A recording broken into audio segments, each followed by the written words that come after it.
कहाँ खोजूं म मेरी भान्जीलाई?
निशा किन के भयो फेरि? तिमीले मलाई कोठामा थुनेको? किन थुनेको मलाई कोठामा? किन? मलाई थाहा थियो हजुरले मलाई नै खराब देखिन्छ भनेर। खराब छौ निशा, तिमी खराब छौ। घरमा यत्रो काण्ड भयो, तिमीले मलाई खबर गर्नुको सट्टा उल्टो ढोका थुनेर राख्यौ कोठाभित्र। यसको अर्थ यो हुन्छ कि मै खराब छु हैन? हो, तिमीले मलाई कोठामा नथुनेकी भए म सुधा भाउजूलाई यो घरबाट निकाल्न दिन्न थिएँ। म रोक्थेँ दादालाई।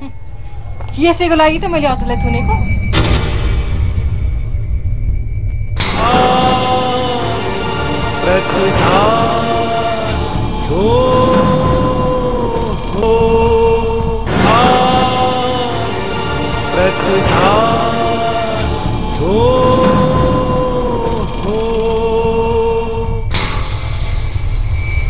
नथुनी के भयो?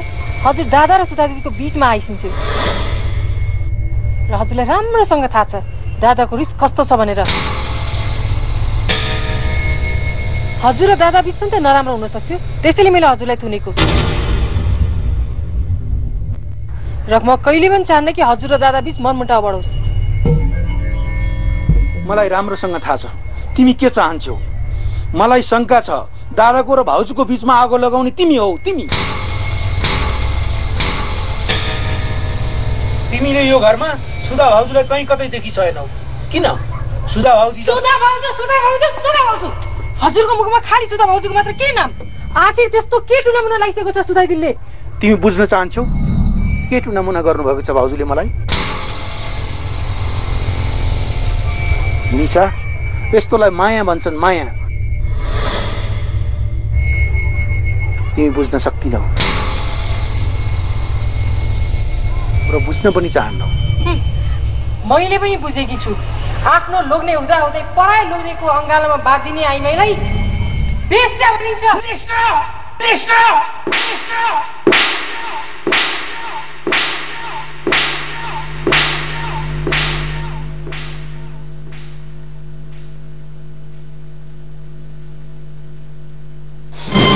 एउटा कुरा याद राख, सुधा भाउजू मेरो लागि आमा सरह होइसिन्छ। आइन्दा मेरो अगाडि यस्तो कुरो गर्यो भने मेरो लागि सही हुने छैन। र अर्को कुरा, सुधा भाउजू माथिको आरोप मिथ्या हो, मिथ्या। म यो साबित गरेर छोड्छु। हेर्नेस्,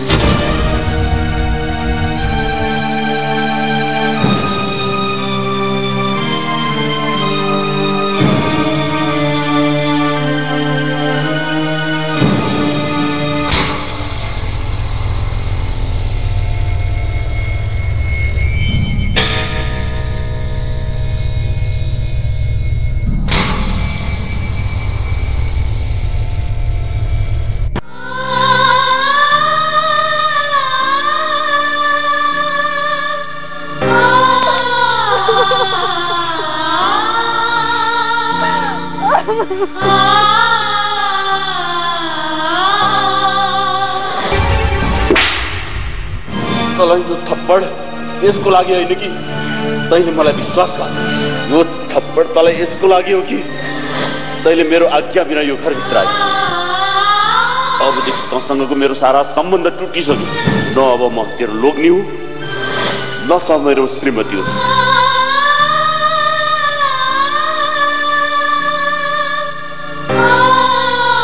मैले तसँग प्रेम गर्नु त्यो मेरो मूर्खता थियो, भ्रम थियो। यति सब गरेर पनि यो घरको आँगन टेकेर यसको अपमान नगर्दा गइहाल।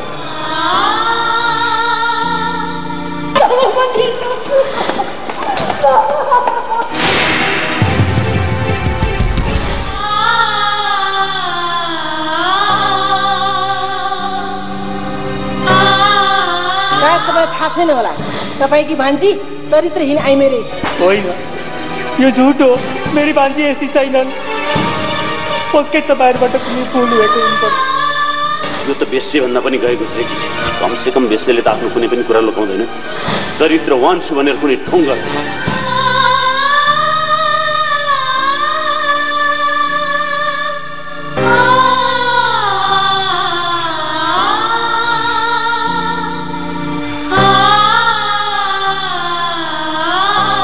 मलाई त शङ्का लाग्छ यो चरित्रहीन हो भन्ने कुरा तपाईँलाई पहिले थाहा, या त तपाईँले नै यसलाई त्यो बाटोमा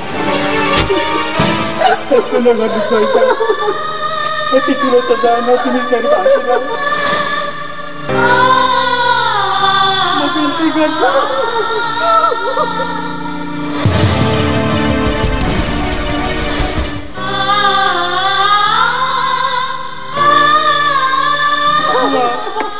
हजुर त जान्नै बुझ्ने मान्छे, बुझ्नुहुन्छ।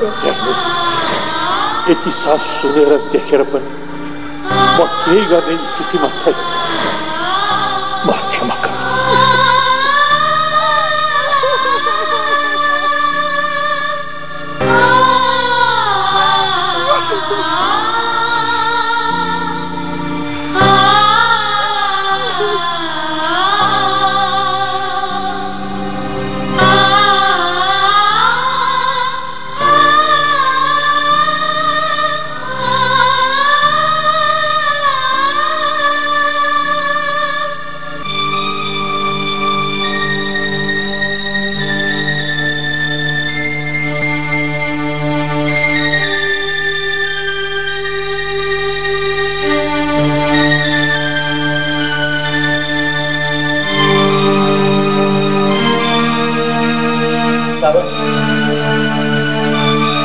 आज यो घरमा एउटी नारीमाथि अपमान भयो, तर हजुर चुप लागेर हिँडिरहेछु। एउटी आमाको बेइज्जत गरियो, हजुर चुप लागेर बसियो। आफ्नो घरमा आफ्नै बुहारीको अपमान गरियो, तर हजुर मुख दर्शक बनेर रहिसियो। यो घरको सन्तानलाई पाप भनेर सम्बोधन गर्दा पनि सुनि मात्रै रहिस्। यो घरमा यति ठुलो अत्याचार हुँदा पनि हजुरले रोकिसेन। किन रोकिसेन बाबा, किन? आफ्नै आँखाले देखेर पनि त यस्तो कुरा गर्छस्?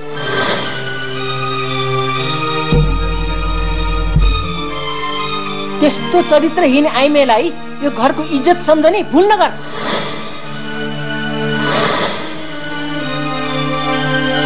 तेरो बाबाले यो घरमा कुनै अन्याय हुन दिसेको छैन। जे भएको छ सही भएको छ। मामु एकदम ठिक भइरहेको छ। बिचरा दादाको हालत देखेर त मलाई कस्तो दुःख लागिरहेछ भने बिचरा एक्लै कोठामा बसेर रोइरहेको छ। म ठिक गर्दैछु बाबा। यसले हजुरको मेरो हामी सबैको विश्वासमाथि खेलवाड गरेकी ठुलो धोका दिएको छ। म यसलाई यो घरमा एकछिन पनि देख्छु। के गरी हजुर हेर्न चाहिन्छ? हेर्न सकिन्छ?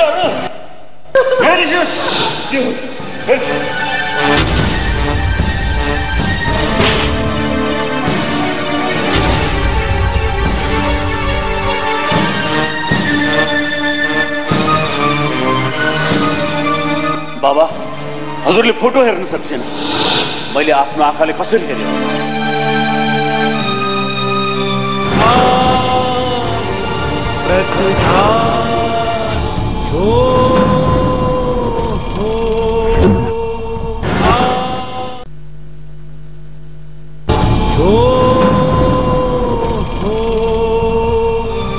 हजुरले जे सुके भनिसियोस्, तर सुधा भाउजूमाथि अन्याय भएकै हो।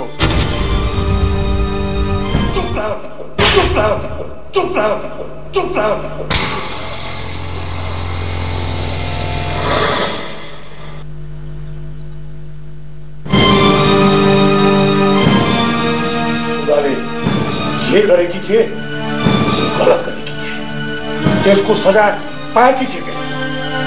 अब उपरान्त तिमीहरूले त्यसको नाम लिने छैनौ यो घरमा।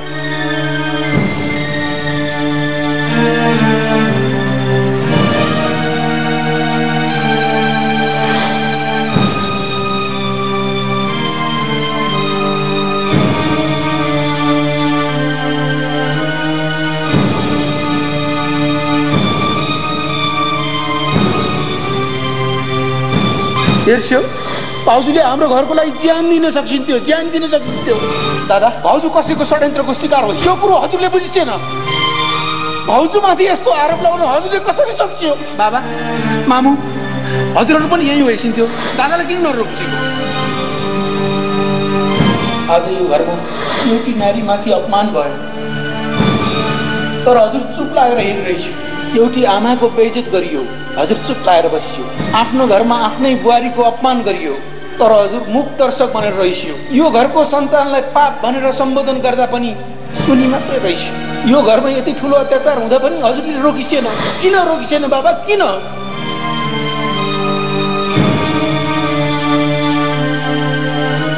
म ठिक गर्दैछु बाबा। यसले हजुरको मेरो हामी सबैको विश्वासमाथि खेलवाड गरेकी, ठुलो धोका दिएकी छ। म यसलाई यो घरमा एकछिन पनि देख्न सक्छु। बाबा, हजुरले फोटो हेर्न सक्छन्, मैले आफ्नो आँखाले कसरी हेरेँ। अब त हजुरलाई विश्वास भयो होला बाबा कि यसले कसरी हाम्रो घरको इज्जतसँग खेलवाड गरेकी, हजुरको विश्वासको अपमान गरेकी रहेछ। म बिन्ती गर्छु बाबा, आज मलाई नरोक्छु। म हजुरको हरेक आदेश पालना गर्न तयार छु, तर मलाई यो नवंशेष यो चरित्रहीन आइमाईसँग मैले एउटै छतमुनि बस्नुपर्छ।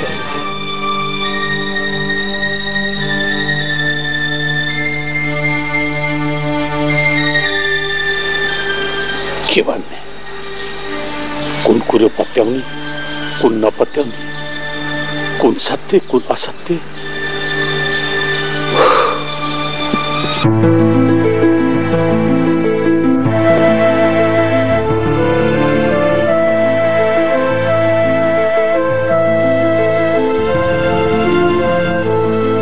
वरुण दादा, खाना तयार भयो। म खान्न शङ्कर, मलाई भोक लागेको छैन।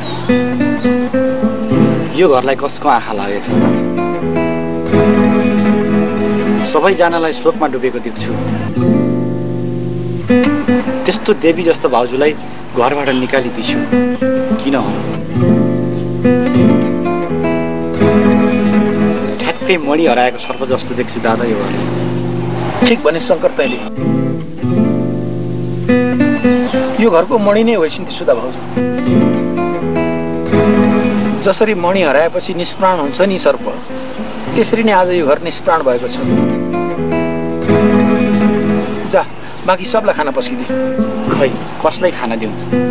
बाबा पनि खान्न भनिसिन्छ। जयेश दादा पनि बिहानै निक्लेको, राति कतिखेर आउने यो थाहा नै छैन।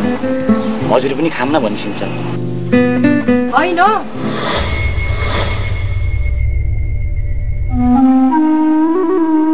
के कुरा गरिसक्यो? हेरिस्यो, थोरै भए पनि खाइस्यो। म खान्न भनेपछि खान्न, तिमी जाऊ गएर खाऊ। तिमीलाई त बढी रुच्छ होला नि, होइन? हो, मैले खान्छु र मलाई रुच्छ पनि। र मैले यो कुरा राम्रोसँग बुझेको छु कि यहाँ सबैले आफ्नो कर्मको फल पाउँछ। सुधरीले पनि पाइस्यो। यो सब झुटा हो, धोका हो। जसले जेसुकै सम्झोस्, जेसुकै ठानोस्, म कदापि मान्न सक्दिनँ कि सुधा भाउजू गलत हो। उसो भए त विश्वास दिलाउन सक्छस् यो सब झुटो हो? विश्वास दिलाइसिस् कि त्यो फोटो झुटो र यो कुराको पनि विश्वास दिलाइसिस् कि जयेश दादाले त्यो मान्छेसँग सुधाइलाई देख्छ कि त्यो पनि झुटो हो?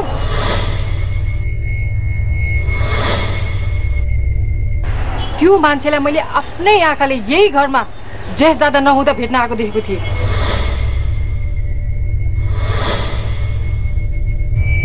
त्यो मान्छेको जयेश दादासँग झगडा पनि परेको थियो। ल भन्छस् त्यो पनि झुटो हो? यो सब झुट यो सब झुट ल हजुरकी प्यारी भाउजू मात्रै सही हैन त उसो भए फर्काइसस् न त आफ्नो प्यारी भाउजूले घरमा सुधा भाउजूलाई त म यो घरमा कुनै पनि हालतमा फर्काएरै छाड्छु पाइला पाइला माया विश्वासघातीहरू दिन्छन् धोका आफ्नै साथीहरू हो हो हो हो क्रोधको आक्रोशको अहंकारको अभिमानको तिरस्कारको प्रतिकारको युद्ध हो युद्ध भूमिमा खेल्दैछन् खेल यहाँ प्रतिकार